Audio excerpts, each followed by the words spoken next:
মাধ্যমিক জীবনের প্রথম বড় পরীক্ষা। পাস করে যাবে জানি, পাস করে যাবে। পর্ষদের তরফ থেকে যে বিজ্ঞপ্তি জারি করা হয়েছে যে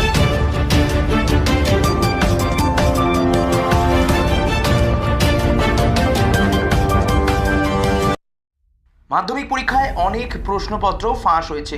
ছাত্রছাত্রীদের মনোবল ভেঙে দেওয়ার চেষ্টা করেছে অনেকেই মধ্যশিক্ষা পর্ষদের তরফ থেকে, তাই সকলকে পাশ করানো হবে এমনটাই কিন্তু জানিয়ে দিল মধ্যশিক্ষা পর্ষদের বোর্ড। এবং মধ্যশিক্ষা পর্ষদ বোর্ড এও জানালো যে মুখ্যমন্ত্রী কিন্তু নম্বর বাড়িয়ে দেওয়ার নির্দেশ দিয়েছে, সেটা তোমরা ভিডিওর প্রথমেই দেখেছো। এবং ঘোষণা করেন রাজ্যের শিক্ষামন্ত্রী ব্রাত্য বসু।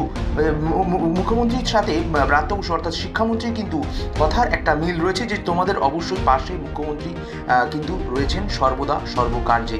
তোমাদের যে মাধ্যমিক পরীক্ষা হয়েছে সেখানে যা যা সমস্যা হয়েছে, যা যা প্রবলেম হচ্ছে, সমস্তটাই কিন্তু অবশ্যই পর্ষদ সভাপতির নজরে রয়েছে, মুখ্যমন্ত্রীরও নজরে রয়েছে। এবং শিক্ষামন্ত্রী